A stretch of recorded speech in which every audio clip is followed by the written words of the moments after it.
Hello friends, मैं अनुज Yadav sir आप लोगों के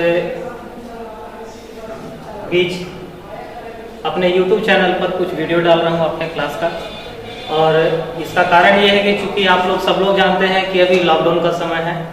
लॉकडाउन जिसके कारण से हमारा पूरा समाज जो है बिल्कुल स्टेबल हो गया, स्थिर हो गया है। जो जहाँ है वहीं रहे, कोचिंग वगैरह हमारे बंद हैं। इस कारण से आप लोगों की सुविधा के लिए, अपने विद्यार्थियों की सुविधा के लिए मैं अपने YouTube चैनल के माध्यम से अपने क्लास का कुछ वीडियो बनाकर डाल रहा हूं, जो आपको एग्जाम के दृष्टिकोण से बहुत इंपॉर्टेंट रहेगा। ठीक है, तो सबसे पहले तो आप हमारे चैनल को सब्सक्राइब करें। चैनल का नाम है, पहला नाम है, हम बिहार सिख में मेरा कोचिंग है द्रोणाचार्य एकेडमी, जिसके नाम से चैनल बना हुआ है द्रोणाचार्य एकेडमी। ठीक है, और दूसरा चैनल मेरे नाम से बना हुआ है जो कि है अनुज यादव सर। इसके अलावा यदि आपको किसी पार्टिकुलर क्वेश्चंस में प्रॉब्लम है तो उस क्वेश्चन को पूछने के लिए मेरा व्हाट्सएप नंबर भी यूज कर सकते हैं, जो कि 9308511797। ठीक है, तो ये मेरा व्हाट्सएप नंबर है। किसी प्रकार का पार्टिकुलर क्वेश्चंस में आप यदि फंसते हैं, कोई प्रॉब्लम है, तो उसको आप व्हाट्सएप पर भेज सकते हैं, उसमें मैं सॉल्यूशन करके ही भेजूंगा आपको। ठीक है, तो सबसे पहले बात करते हैं कि आपको कौन सा टॉपिक पढ़ाया जाए। तो टॉपिक पढ़ाने से पहले आपको ये समझना है क्या कि ग्रामर तो आप लोगों ने बहुत पढ़ा होगा, लेकिन ग्रामर के अलावा कुछ ऐसा पढ़ाया जाए जो हर एग्जाम के लिए बहुत इंपॉर्टेंट हो। तो इसके लिए मैंने चूज किया है एडम्स फ्रेज। ठीक है, तो एडम्स फ्रेज वोकैब जिसको बोलते हैं, जो वोकैब के अंतर्गत आता है। तो एडम्स में सबसे पहले आपको हम बताते हैं क्या कि कौन कौन से एडम्स पढ़ाना है। तो सबसे पहला आपको देते हैं a man of letters. A man of letters, तो ए मैन ऑफ लेटर्स देखना है क्या कि कैसे इसका हिंदी होगा। चूंकि वोकैब क्या है, एडम्स क्या है ना, कि याद करते हैं भूल जाते हैं, लेकिन आपको याद मालूम होना चाहिए कि जितने भी एडम्स हैं उसके पीछे कुछ ना कुछ कहानी मौजूद है, तभी वो एडम्स बना है। ऐसे बिना कहानी का कोई एडम्स नहीं बना होता है। तो यदि उस कहानी को हम जान जाएं तो किसी प्रकार के एडम्स को याद करना बहुत ही आसान होगा। इसलिए हर एडम्स को आपको मैं कहानी के माध्यम से ही पढ़ाऊंगा, और मुझे ऐसा विश्वास है कि जो भी एडम्स आपको मैं पढ़ाऊंगा, वो सारे एडम्स आपको क्लास में ही याद हो जाएंगे, क्योंकि उसके पीछे कुछ ना कुछ कहानी है, कहानी के माध्यम से बताऊंगा। तो सबसे पहला है हमारा ए मैन ऑफ लेटर्स। तो ए मैन ऑफ लेटर्स क्या है, तो देखिए लेटर्स, ये शब्द जो बना है लेटर से। ठीक है, एक होता है लेटर और दूसरा इसका प्लूरल फॉर्म होता है लेटर्स। तो दोनों में डिफरेंस क्या है? लेटर का मतलब होता है चिट्ठी और दूसरा होता है अक्षर। लेटर का हिंदी अर्थ होता है चिट्ठी या अक्षर। लेकिन जब लेटर्स की बात करें तो लेटर्स का हिंदी अर्थ होता है चिट्ठी का प्लूरल फॉर्म चिट्ठियां, और अक्षर का होता है अक्षरें। लेकिन याद रखिए कि लेटर्स का एक और भी हिंदी अर्थ होता है, क्या? वो होता है लिटरेचर। लिटरेचर, ठीक है, इसको हिंदी में कहते हैं साहित्य। तो यहां पर आपका क्वेश्चन दिया हुआ, एडम्स दिया हुआ, ए मैन ऑफ लेटर्स, एक ऐसा आदमी जो साहित्य से रिलेट हो, मतलब एक ऐसा आदमी जो साहित्यिक आदमी हो, पढ़ा लिखा आदमी हो। यानी इसको हम कह सकते हैं क्या? एन एडुकेटेड पर्सन, जिसको हिंदी में कहेंगे हम साहित्यिक व्यक्ति। मेरे ख्याल से हमेशा के लिए याद हो गया होगा, भूलिएगा नहीं आप कि ए मैन ऑफ लेटर्स का मतलब होता है साहित्यिक आदमी या साहित्यिक व्यक्ति। कैसे? लेटर का प्लूरल फॉर्म लेटर्स। लेटर का हिंदी अर्थ नो डाउट चिट्ठी भी होता है, अक्षर भी होता है, लेकिन लेटर्स का 3 हिंदी अर्थ होता है। पहला, लेटर्स मतलब चिट्ठियां या फिर अक्षरें, लेकिन इसका एक और हिंदी अर्थ होता है जिसको हम कहते हैं क्या? लिटरेचर, साहित्य, जिसको हिंदी में कहते हैं। यानी ए मैन ऑफ लेटर्स एक ऐसा आदमी जो साहित्यिक हो, यानी साहित्यिक व्यक्ति, या उसी को कह सकते हैं an educated person, sorry an educated person. ठीक है, चलिए इसको उतार लीजिएगा। इसके बाद चलते हैं आपका दूसरा में हम ए मैन ऑफ सब्सटेंस। ठीक है, ए मैन ऑफ सब्सटेंस, यहां पर केवल लेटर्स को हटा करके हम कर देते हैं सब्सटेंस।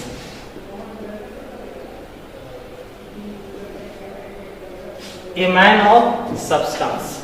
ठीक है, तो ए मैन ऑफ सब्सटेंस जो होता है वो क्या होता है, क्या कि सब्सटेंस का मतलब क्या होता है। सब्सटेंस का पहले मतलब समझना है कि क्या होता है। तो सब्सटेंस जो होता है उसका मतलब होता है तुच्छ। ठीक है, या फिर तुच्छ के अलावा बोल सकते हैं कि वैसे कुछ पदार्थ। ठीक है, ए मैन ऑफ सब्सटेंस का मतलब, सब्सटेंस का हिंदी अर्थ होता है पदार्थ। तो पदार्थ बोलते हैं तो क्या है कि सब्सटेंस को एक और बोल सकते हैं हम क्या, मीन्स।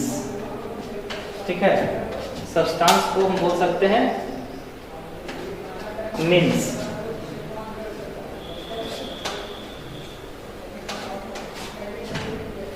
देखिए, इसी को कहा जा सकता है क्या, ए मैन ऑफ मीन्स। तो मीन्स का मतलब होता है क्या, साधन या पदार्थ। ठीक है, एक ऐसा व्यक्ति जिसके पास बहुत सारे साधन हो। ठीक है, बहुत सारे साधन हो, यानी कि बहुत धनी हो, उसके पास नौकर हो, घर हो, बहुत सारी चीजें हो, यानी कि हर चीज से वह फुलफिल है, परिपूर्ण है, उसको कहा जाता है ए मैन ऑफ सब्सटेंस या ए मैन ऑफ मीन्स। यानी इसको कहा जा सकता है क्या, a wealthy person. A wealthy person, एक बहुत ही धनी व्यक्ति। A man of means is called a wealthy person. ठीक है, तो एन एजुकेटेड पर्सन की जगह पर हटाकर यहां कर सकते हैं क्या, अ वेल्दी पर्सन। इसी को कहा जा सकता है क्या, हिंदी में धनी व्यक्ति। ठीक है, चलिए नेक्स्ट आगे बढ़ते हैं। आगे बढ़ते हैं, a man of a straw. A man of a straw.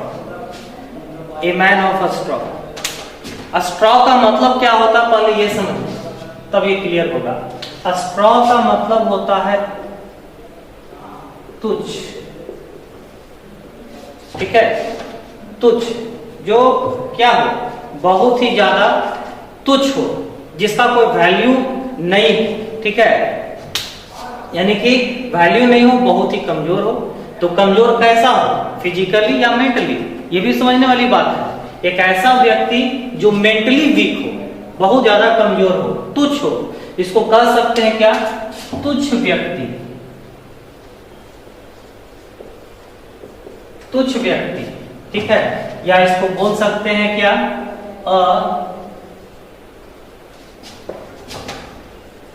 Weak person.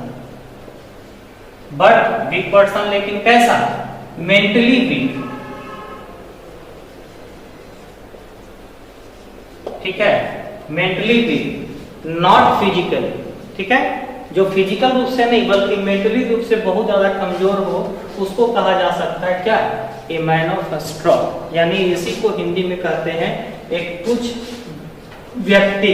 ठीक है, चलिए इसके बाद आपका हम चलते हैं क्या कि अगला फ्रेज देते हैं आपको हम,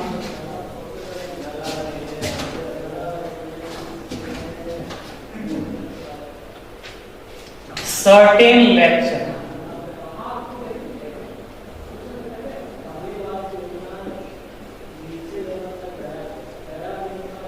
सर्टेन लेक्चर बहुत ही इंपॉर्टेंट फ्रेज है ये, सर्टेन लेक्चर। इससे कई बार एग्जाम में क्वेश्चंस पूछे गए हैं।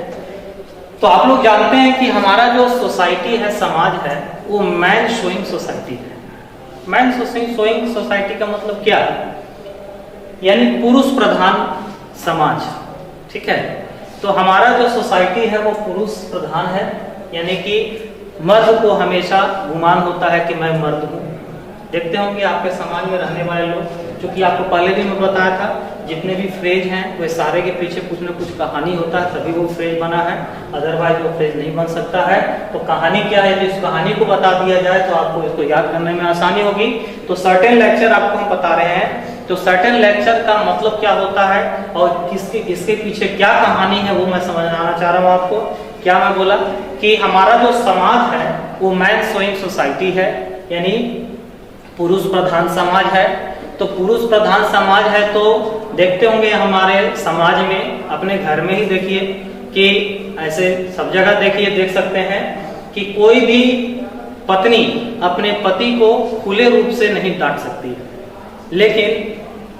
लेकिन पुरुष जो है वो अपनी पत्नी को कहीं भी डांट सकता है। इसके लिए हमारा समाज उसको फ्री किया हुआ है। लेकिन जब पत्नी के द्वारा पत्नी को जब गुस्सा आए तब क्या वो सबके सामने तो डांटेगी नहीं, तो क्या करेगी, उसको बुलाएगी कमरे में, आइए, ठीक है। उसके बाद फिर उसको डांटना चालू करेगी। तो पत्नी के द्वारा जो पति को डांटने का क्रिया होता है, डांटा जाता है, उसी लेक्चर को कहा जाता है, उसी क्रिया को कहा जाता है सर्टेन लेक्चर। यानी इसको हम कह सकते हैं क्या, scolding by wife to the husband, scolding by wife to the husband, ये कहलाता है हमारा सर्टेन लेक्चर। तो सर्टेन लेक्चर का मतलब होता है पत्नी के द्वारा पति को जो डांटा जाता है, उस लेक्चर को, जो लेक्चर सुनाया जाता है, उसे कहते हैं हम क्या, सर्टेन लेक्चर। तो सर्टेन लेक्चर जो होता है वो पत्नी के द्वारा डांटा गया पति को, ये कहलाता है हमारा सर्टेन लेक्चर, ठीक है। चलिए सेकंड में आते हैं। तो सेकंड में है हमारा क्या, chief of the old block, chief of the old block. तो chief of the old block क्या है ये समझो। मान लिया जाए किसी प्रकार का लकड़ी का तख्ता आपके पास है, इस प्रकार, और ये बहुत दिनों से बरसात में कहीं भी बाहर रह गया, धूप लगा, बरसात लगा, सड़ गया, ठीक है। तो सड़ने के बाद यदि उसके एक टुकड़े को इस प्रकार से हम काट के अलग कर दिए, तो वो जो टुकड़ा काटा हुआ है, ठीक है, वो जो टुकड़ा काटा हुआ है, वो टुकड़ा बताइए कि सड़ा हुआ ही रहेगा या फिर न्यू रहेगा। जाहिर सी बात है वो भी सड़ा रहेगा। जब ये पूरा लकड़ी ही बाहर सड़ा रहा था, तो इसके टुकड़े को, किसी भी टुकड़े को हम काट देंगे तो वो भी सड़ा हुआ ही रहेगा। यानी कि जैसा बाप वैसा बेटा। तो chief of the old block मतलब क्या, जैसा बाप वैसा बेटा, ठीक है। तो यहाँ पर chief of the old block का हिंदी हो गया जैसा बाप वैसा बेटा। तो इसका हो जाएगा क्या, resemble his parents, resemble his parents, ठीक है। तो the chief of the old block मतलब होता है जैसा बाप वैसा बेटा। आप लोग हिंदी में लिखते जाइएगा, ठीक है। तो the chief of the old block मतलब जैसा बाप वैसा बेटा। चलिए अब आगे बढ़ते हैं। तो Apple of Discord, Apple of Discord, ठीक है। तो देखो एप्पल ऑफ डिस्कॉर्ड भी उसी के जैसा है, ठीक है। एप्पल का मतलब सेब, डिस्कॉर्ड का मतलब झगड़ा। एक सेब के लिए झगड़ा कैसे शुरू हुआ, जो सुनिए। आप लोगों ने एडम एंड ईव का कहानी सुना होगा। एडम और ईव का कहानी क्या था, एडम ईव एक दूसरे से बहुत प्यार करते थे, ठीक है। तो एक बार एडम ईव को छोड़िए या फिर घर में ही देख लीजिए। मान लिया जाए कि हम घर में सेब लाए खरीद करके, और सेब लाए तो क्या हुआ कि सेब बचा लास्ट में एक, और उसके लिए 2 बच्चे हैं, दोनों को चाहिए एक एक। अब उस दोनों को एक एक कैसे मिलेगा? सेब तो एक ही बचा है और वहां पर बच्चे 2 ठो हैं, तो दोनों को तो आधा आधा मिलेगा। लेकिन दोनों एक सेब के लिए जीत कर रहे हैं, तो जीत कर रहे हैं तो मान लिया जाए उसमें गार्जियन घर में ना हो, तो दोनों बच्चे एक दूसरे से झगड़ा कर गए कि वो बोलेगा मुझे चाहिए खाने के लिए, वो बोलेगा मुझे चाहिए। तो उस कंडीशन में यदि हम कह सकते हैं क्या कि जितना भी फसाद झगड़ा का है वो क्या है?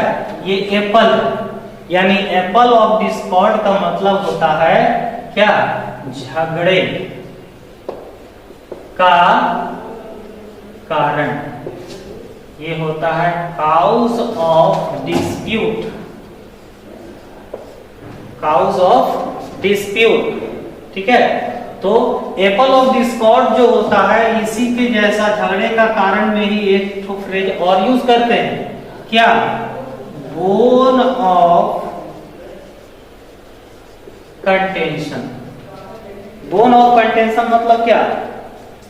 आप देखते हैं कि हड्डी जो है कुत्तों को बहुत प्यारा होता है। आपका खुद का कुत्ता क्यों ना हो, जब वह किसी प्रकार के हड्डी को चबा रहा